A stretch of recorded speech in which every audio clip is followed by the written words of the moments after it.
उधर हरियाणा के पीडब्ल्यूडी मंत्री राव नरबीर सिंह ने हिसार में ऐलान किया कि सरकार प्रदेश के गांवों में सड़कों का जाल बिछाएगी। आने वाले दिनों में हरियाणा देश का पहला ऐसा राज्य होगा जहां गड्ढे नहीं मिलेंगे। हरियाणा के पीडब्ल्यूडी मंत्री राव नरबीर सिंह ने हिसार में ऐलान किया कि हरियाणा देश का पहला राज्य होगा जहां की सड़कें गड्ढा मुक्त होंगी। हरियाणा देश का पहला ऐसा राज्य बनेगा जो पूरी तरह से गड्ढा मुक्त होगा, यानी यहाँ की सड़कें बिल्कुल दुरुस्त होंगी और अगर आप यहाँ की सड़कों पर गाड़ी चलाएंगे तो हिचकोले का सवाल ही नहीं उठेगा। ये ऐलान किया है सूबे के लोक निर्माण विकास मंत्री राव नरबीर सिंह ने। 16-17 का जो प्रोग्राम मैंने अभी लागू किया है 1 महीना पहले वर्क प्रोग्राम, उसमें तकरीबन 5605 किलोमीटर 1800 करोड़ रुपए की सड़कें बनने जा रही है और इन 6 महीनों के बाद जब ये वर्क प्रोग्राम पूरा हो जाएगा, मेरे को विश्वास है कि हरियाणा में कोई भी सड़कें में गड्ढा नहीं पाएगा, सब सड़कें नहीं हो जाएंगी। और जो 3 गाँव को सड़क जाती है और 12 फुट की, वो सब सड़कें हमने 18 फुट की करने की कोशिश करी है। दरअसल राव नरबीर सिंह हिसार में जन परिवार समिति की बैठक में शिरकत करने पहुंचे थे। यहां उन्होंने आला अधिकारियों के साथ बैठक भी की और लोगों की समस्याएं भी सुनी। मंत्री जी ने लोगों की समस्याएं दूर करने के साथ ही प्रदेश के हर गांव में सड़कों का जाल बिछाने की बात भी कही। 6 महीने के बाद मैं आपको एक व्हाट्सएप नंबर दूंगा हरियाणा की जनता को, और कोई पीडब्ल्यूडी की सड़क पे गड्ढा नजर आएगा उसकी व्हाट्सएप भेजेगा तो 72 घंटे के अंदर अंदर उसको हम रिपेयर करेंगे। पहला प्रदेश देश में हरियाणा गड्ढा मुक्त सड़कें देने जा रहा है। लोक निर्माण मंत्री राव नरबीर सिंह ने इस दौरान लोगों की शिकायतें सुनी और जल्द से जल्द उन्हें निपटाने का भरोसा दिया। हरे राम मिश्रा, जी मीडिया, हिसार। चलिए आगे बढ़ते हैं। सड़कों के बाद अब बात सुरक्षा की। कुरुक्षेत्र में बस में हुए आईडी ब्लास्ट के बाद पूरे प्रदेश में सुरक्षा का अलर्ट है, लेकिन अंबाला कैंट रेलवे स्टेशन पर सुरक्षा की बदइंतजामी प्रशासनिक दावों की पोल खोल रही है। कुरुक्षेत्र बस में हुए टाइमर ब्लास्ट और इसके आग की कनेक्शन होने की आशंका ने एक बार फिर से पब्लिक प्लेस पर सुरक्षा को लेकर सवाल खड़ा कर दिया है, जिसका असर अंबाला में भी दिख रहा है। ये है अंबाला कैंट रेलवे स्टेशन, जहां यात्रियों की सुरक्षा राम भरोसे है। यकीन न आए तो जरा इन तस्वीरों पर गौर कीजिए। मेटल डिटेक्टर नाम की कोई चीज नहीं है यहाँ, यानी कोई भी आसानी से स्टेशन पर दाखिल हो सकता है। आरपीएफ पोस्ट खाली है, यानी यात्रियों की सुरक्षा की कोई गारंटी नहीं। बैरक पर रखे रेत के बैग फटे हैं, तो डिफेंस अटैक का प्लान फेल ही समझिए। लेकिन मेरे को ना तो ट्रेन में ना यहाँ बाहर कोई सिक्योरिटी नजर नहीं आ रही है। होनी चाहिए बिल्कुल, आम जनता के लिए तो होनी चाहिए। मिनिस्टरों के लिए बहुत सिक्योरिटी है, आम जनता के लिए कोई सिक्योरिटी नहीं है। एक मिनिस्टर के पीछे 10-10 हज़ार आदमी लगा हुआ है सिक्योरिटी के पीछे। एक आम जनता जो टैक्स दे रही है, सब कुछ दे रहा है, जिससे हमारा ये देश चल रहा है, उस पब्लिक के लिए कोई सिक्योरिटी नहीं। अंबाला छावनी स्टेशन से कई राज्यों के लिए ट्रेनें निकलती हैं, जिस वजह से यहाँ यात्रियों की काफी भीड़ होती है। लेकिन इनकी सुरक्षा के नाम पर शायद ही कोई पुलिसकर्मी नजर आए और इनकी निगरानी के लिए लगाए गए सीसीटीवी कैमरे शायद ही अच्छी हालत में नजर आए। लेकिन अधिकारी कहते हैं कि डीआरएम साहब को पत्र लिखा गया है, सब ठीक हो जाएगा।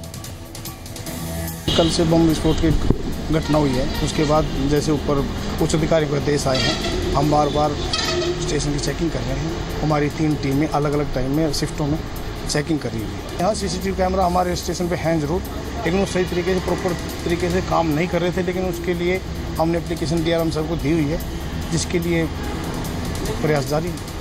अंबाला कैंट रेलवे स्टेशन पर सुरक्षा की बद इंतजामी का ये हाल इस बात की तस्दीक करता है कि या तो यहाँ रेल कर्मचारी ड्यूटी को लेकर लापरवाह हैं या पुलिस यात्रियों की सुरक्षा को लेकर गैर जिम्मेदार है। अमन कपूर, जी मीडिया, अंबाला। चलिए आगे बढ़ते हैं और अब बात देवभूमि हिमाचल की और हिमाचल सरकार की। शिमला में हिमाचल कैबिनेट की अहम बैठक हुई, जिसमें मुख्यमंत्री वीरभद्र सिंह ने कई बड़े फैसले लिए। हिमाचल कैबिनेट ने अहम बैठक कर प्रदेश के विकास के लिए कई अहम फैसले लिए। सरकार की कोशिश है कि हर वर्ग को सरकार की योजनाओं का लाभ मिले। शिमला में हिमाचल कैबिनेट की अहम बैठक हुई, इसमें कई बड़े फैसले लिए गए। मसलन अब ग्रीन एरिया में हो रहे अवैध निर्माण रेगुलराइज नहीं हो पाएंगे।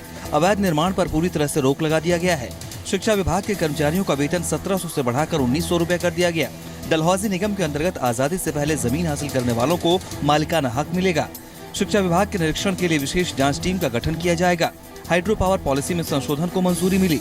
सरकारी डॉक्टरों की रिटायरमेंट की उम्र सीमा अब 60 वर्ष कर दी गई है। पालमपुर सिविल अस्पताल को 150 से 200 बेड वाले अस्पताल में अपग्रेड किया जाएगा। बिलासपुर के कबीरपंथी में सब हेल्थ सेंटर को मंजूरी मिली। हिम ऊर्जा के अंतर्गत 24 नए हाइडल प्रोजेक्ट्स को भी मंजूरी मिली। ज्वालाजी डिग्री कॉलेज को सरकार के अधीन करने पर सहमति बनी। सिरमौर के रेणुका विधानसभा क्षेत्र में नया ITI खुलेगा। प्रदेश में केमिस्ट के खाली पड़े 42 पदों को भरा जाएगा। स्पोर्ट्स हॉस्टल में भी खाली पड़े 4 पदों पर जल्द बहाली होगी। शिमला और रामपुर में नए सब जेल बनेंगे। साथ ही रोहड़ू में पशु अस्पताल को मंजूरी मिल गई है। कुल मिलाकर हिमाचल कैबिनेट के फैसलों में प्रदेश के हर क्षेत्र में विकास की सोच नजर आती है। कैबिनेट ने अपने फैसले में शिक्षा, स्वास्थ्य, रोजगार समेत कई पहलुओं को छूने की कोशिश की है। देखना होगा कि सरकार के ये फैसले कब धरातल पर उतरते हैं और लोगों को इनसे कितना फायदा मिल पाता है। शिमला से मोहित प्रेम शर्मा के साथ यशराज, जी मीडिया। और उधर मिशन 2017 की जीत के लिए शिमला में कांग्रेस सेवा दल ने मिशन रिपीट का संकल्प लिया है। पार्टी को उम्मीद है कि वो फिर से सत्ता के सिंहासन तक जरूर पहुंचे। भारत के पूर्व प्रधानमंत्री जवाहरलाल नेहरू की पुण्यतिथि को मनाने के लिए आज शिमला में कांग्रेस सेवा दल ने की बैठक की। इस बैठक के दौरान सेवा दल ने प्रदेश में सरकार के मिशन रिपीट के लिए संकल्प भी लिया है। हिमाचल प्रदेश में अगले साल चुनाव होने हैं। कांग्रेस और बीजेपी के बीच कांटे की टक्कर है। सूबे की दोनों बड़ी पार्टियां पूरा जोर लगा रही हैं। कांग्रेस ने मिशन रिपीट का नारा दिया है। शुक्रवार को शिमला में पूर्व प्रधानमंत्री जवाहरलाल नेहरू की पुण्यतिथि पर कांग्रेस की राज्य स्तरीय बैठक हुई, जिसमें कांग्रेस सेवा दल ने मिशन रिपीट का संकल्प लिया और कार्यकर्ताओं को इसे सफल बनाने के लिए एकजुट होने का आह्वान किया। 2017 मिशन रिपीट की तैयारी माननीय मुख्यमंत्री के आह्वान पर तथा प्रदेश कांग्रेस अध्यक्ष ठाकुर सुरेंद्र सिंह जी के आह्वान पर कांग्रेस सेवा दल की एक अहम भूमिका इसमें रहेगी। इसके तहत हम हर ब्लॉक स्तर पर 3 दिवसीय कार्यशाला की शुरुआत करने जा रहे हैं। आगे बढ़ते हैं और अब बात BCCI अध्यक्ष की। जी हां, BCCI अध्यक्ष बनने के बाद पहली बार हमीरपुर पहुंचे, जहां अनुराग ठाकुर का शानदार स्वागत किया गया। वहीं अनुराग ठाकुर लोगों से मुखातिब होते हुए अचानक भावुक हो गए। BCCI अध्यक्ष बनने के बाद पहली बार हमीरपुर अपने गृह जिला पहुंचे अनुराग ठाकुर का जोरदार स्वागत किया गया है, लेकिन लोगों से मुखातिब होते हुए वे कुछ पल के लिए भावुक भी हो गए। ये 2 तस्वीरें बानगी हैं BCCI अध्यक्ष अनुराग ठाकुर की कामयाबी और उस राह में आई तकलीफों की। पहली तस्वीर की बानगी ये है कि हमीरपुर के लोग अपने सांसद को BCCI अध्यक्ष बनने के बाद अपने बीच पाकर बेहद खुश हैं और अनुराग ठाकुर भी तहे दिल से उन्हें शुक्रिया कह रहे हैं। अपने हृदय की गहराइयों से बहुत बहुत आभार प्रकट करना चाहता हूं कि आपने मुझे इतना प्यार, मान, सम्मान दिया। अब जरा इस तस्वीर की बानगी समझिए। देखिए, लोगों से बात करते करते अचानक अनुराग ठाकुर की आंखें कैसे छलक जाती हैं और वो खुद को संभालने लगते हैं। दरअसल ये अनुराग के दिल में छिपा एक दर्द है, जिसे वो आगे खुद बयां करते हैं। छोटे मन से कोई बड़ा नहीं होता, टूटे मन से खड़ा नहीं होता, ये अटल जी ने कहा। और इसलिए छोटे प्रदेश को अगर बड़ा करना है, सर्वश्रेष्ठ करना है, तो मन बड़ा करना होता है। ये छोटे मन वालों से हिमाचल बड़ा नहीं हो सकता, सर्वश्रेष्ठ नहीं हो सकता। और अगले साल जब अपनी सरकार आएगी तो सर्वश्रेष्ठ हिमाचल का। अनुराग ठाकुर ने प्रदेश की सरकार पर आरोपों की झड़ी लगा दी। इस कड़ी में अनुराग ठाकुर ने यहाँ तक कह दिया, अनुराग ठाकुर ने जहाँ प्रदेश सरकार पर जमकर निशाना साधा है, वहीं हिमाचल प्रदेश में क्रिकेट और अच्छे दिन आने का भरोसा भी दिया है। अरविंदर सिंह, हमीरपुर, जी मीडिया।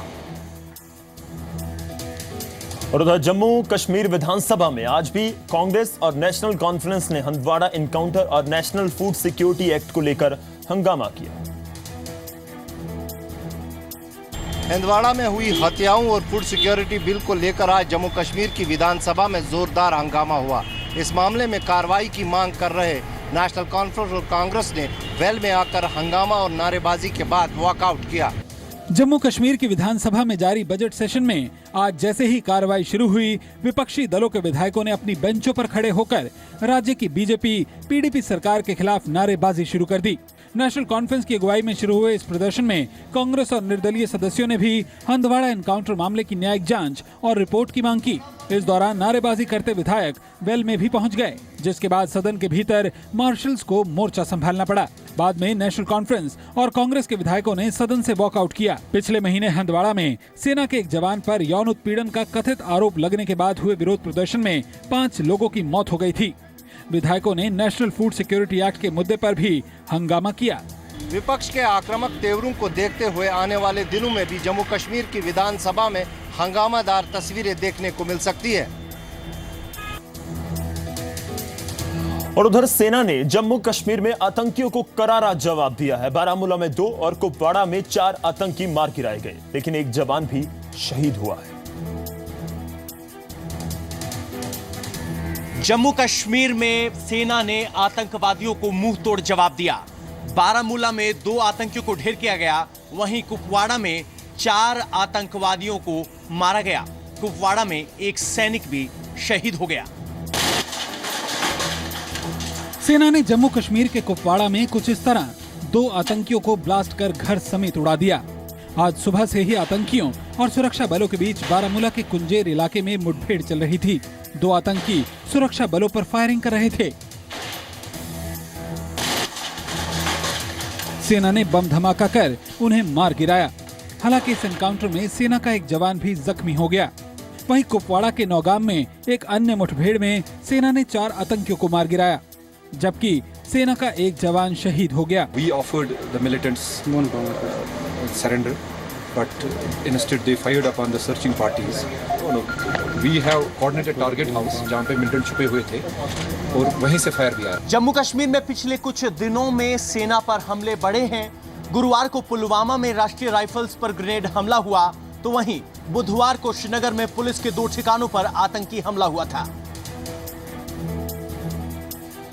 चलिए अब बात मौसम की कर लेते हैं। आज का दिन मौसम कैसा रहा, आपके शहर में कितना रहा टेम्परेचर, आइए देखते हैं।